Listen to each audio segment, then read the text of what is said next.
Assalamualaikum, may part 2 po tayo, February 21, 2022. Nagkaroon po ng glitch sa power natin. Kaya nga, kailangan natin ituloy. So, ibig sabihin, planado po iyan. The game of generals started with Fidel V. Ramos.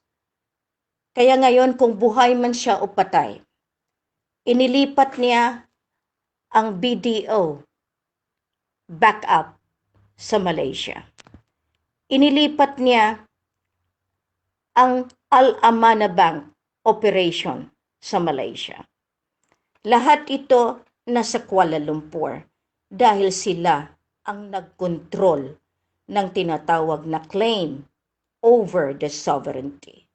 Sino ang nagkokontrol ng Bangko Sentral ng Pilipinas? It's also Ramos. Kaya nga nung pinuntahan niyan ng kasama ko, hanggang ngayon hindi tumatawag sa akin.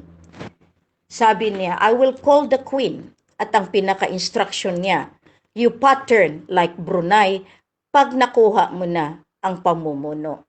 Where is he? Because he knew na mawawala sila sa kanilang plataforma, lalo na ang pag-illegal piping mula Ligwasan hanggang Batangas. Siya po ang kasama, siya po ang kaakibat ni Gloria Arroyo. Kasi siya ang sultan, hindi na si Sultan Candao. Kaya ganyan ka-powerful ang loob ng Malacanang dahil sa claim over the land, over the sovereignty, and over the gold backup ng Sultan Sulu. Nilipat nila iyan in 1935. Nung nalipat na, pinatay nila ang sultan. Pero buhay si Sahib Bulgari sa Brunei. Ang kawawa si Ama Ali dahil nagpakalayo-layo at siya ang nagbantay mula 1936 hanggang sa kinuha ko siya sa pusod ng Ligwasan. Siya ang nagbantay, kasama ni Ama Pandala Pasandalan, ang tatay ni Sultan Kelly ng Ligwasan Mars. Sila yung mga combatant, kaya nga may mga ID sila ng MNLF, may ID sila ng MILF, may ID sila ng BIFF. Dahil sila ang ginamit ng grupo ni Miswari na sa pangangalaga ni Ramos dahil sila ang nagbantay para protektahan ang oil field on the premise na nagkakaroon ng illegal piping sa labas papuntang Borneo. Sino ang may kontrol niyan? Ngayon sabihin ninyo, di ba ang nagbenta ng Borneo ng parte, di ba mga Aquino? Sino ang nagkukontrol ng gas, ng Shell? The Aquinos. Yan, may mga pruweba iyan. Kaya kayong mga nagpapakamatay, mamuno dahil alam ninyo kung ano ang dulo ng strategy ng war at ng politika ng dahil sa business na pinoprotektahan. Bato-bato sa langit ang matamaan, huwag magalit. Ang pink, mag-isip kayo. Sino ang prinotektahan ninyo? There are two kinds of people in the mountain that supports the politicians. The Taoist group at ang Maoist group. Ang Maoist group, iyan ang grupo ni Aquino, ni Ninoy Aquino. Yan, walang Diyos yan. Puro patayan iyan. Yan ang Red Communist na talagang wala silang mantra kundi to kill. Ang grupo ni Ferdinand Marcos, iyan yung Taoist. Iyan yung may Diyos, iyan yung mga Buddhist. Iyan ang tagabantay ng ating mga kayamanan sa Sierra Madre. Yan ang sinabi ni Raja Mamay kung saan inimbak ang mga kayamanan mula Central Bank, mula Intramuros, na safekeep iyan ni Apo Lakay. Ang tanong, buhay o patay si Apo Lakay? Sinabi ni Radya Mamay, marami ang Marcos. Marami ang mukha ng Marcos. Sino ang namatay sa Hawaii? Iyon ang katauhan ni Marcos Bundok. Siya ang namatay at siya, alam natin, na may mga ginawang alyansa kay Julas Pikiram. Lahat ng Marcos merong sultan. Dito natin makita ngayon, patapos ang lease in 1978, pumasok ang giyera, pumasok itong claim ng revolusyon in 1978, magpahanggang ngayon. Nakipag-usap si Amirul Umra sa Amerika. Kaya nga, kung titingnan ninyo, magpahanggang ngayon, ang konspirasiya ng giyera ay nakaugat dahil sa ginawang alyansa ni Amirul Umra, Amir Bangsa, na siyang naging sultan, nag-succeed nang namatay kuno si Jamalul Kiram II. Pero buhay si Ama Ali that protected the throne. The Game of Throne. Yun na yun after the Game of General. Pero naging dalawa iyan sa panahon ngayon. Dahil ang pinotektahan nila ngayon to play the roles, ang succession nila from Kasimuddin down to Ramos, at ngayon ang kanilang ginawang tagapagmana kasama ng mga claimants ay ang kapatid ni Mamay na talagang binabantayan because of the conspiracy. Dahil nilipat nga nila dahil kay Tun Mahathir. Ito klarong-klaro. When I started my negotiations with Central Bank Negara, Bank Negara, it is Tun Mahathir really who blocked me. Talagang pinaka-instruction niya, wag na wag lumabas si Helen Abdurrajak. Dahil meron silang ginawa. Iyan mismo ang kapatid ni Mamay na nagpanggap na siya. Pipirma, biro mo, nakipag-usap itong mga galamay ng mga konspirasiya. Isa-smuggle nila si Mamay without me, dahil hindi ako totoo, at iyan ang pinalaganap nila ngayon kasama si Lady Anne Sahidula na hindi ako totoo. Dahil ang gusto nila, si Mamay, si Gamar Mamay na iyan ang katauhan ni Alnas. At ang asawa, yan ang kausap mismo ng Malaysia dahil magaling na wizard na mangkukulam iyan. Kaya nga kinuha nila iyan at nandyan sa bundok at talagang binabantayan kami. At ang tanong, kung buhay pa kami. That is what we call the path towards na maitim na landas. Sila yung mga demonic way. At yan ang gusto ninyong sundin. Yan ang gusto ninyong buhay. Brothers against brothers. Pinapapatay ng dahil sa kayamanan. Nailabas ko.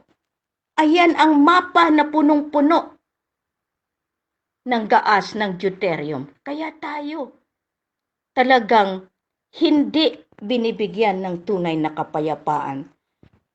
Ang OPEC, ang Organization of Petroleum Exporting Countries, yan ang nagkokontrol ng langis sa buong mundo. They are intergovernmental transactions dahil it is a basic commodity, ang oil, ang gas. Kaya nga, dito mo malaman kung paano naglaro itong Liberation Front ni Miswari na nakipag-usap kay Muammar Gaddafi. Ito, pinibigyan ko kayo ng pagkakataon. Makita ninyo kung paano ang presidente ng Pilipinas nagkaroon ng special power ng dahil sa kayamanan, dahil sa gold, dahil sa titulo na iniwan sa atin. Nag-sign in 1978. Pero noon pa, tinatawag natin na mga panahon ng 1861, nag-sign. Biro mo, 1826 pa ang Espanyol, marami ng pinirmahan para kunin ang titulo ng ating kalupaan. Kaya nga, matalino si Apo Lakay. Ang ginawa niya, binili niya tayo muli sa Espanyol, sa British North Borneo, para meron siyang panlaban. Kaya nga nung hinanap niya na yung ating mga lolo, hindi lumantad dahil takot patayin. Pero ang pumapatay na pag-alaman natin ay ang kaniyang mga general para sila din ay mamayagpag sa bandang huli. At namayagpag nga sila. So, itong Royal Decree 01-4, ito yung original land title. Ito yung hinawakan ni Hermogenes Rodriguez. Kaya nga, binili ni Marcos itong kalupaan. Kaya nga sinasabi niyo, nangulimbat, nagnakaw. Excuse me? Kami dapat ang magalit dahil gold namin at kalupaan namin ang ginamit ni Apo Lakay para bilhin muli tayo dahil doon sa ginawang manipulasyon ng British North Borneo at ng Espanyol at ng Amerika at that.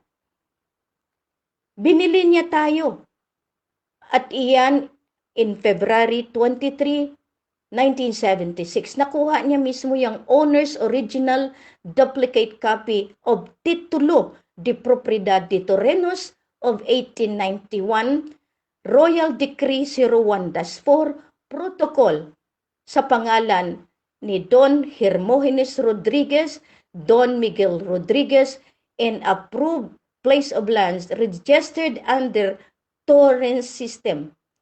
Kaya nga, kahit baliktarin ninyo iyan ang ginawa ni Ferdinand Idralin Marcos.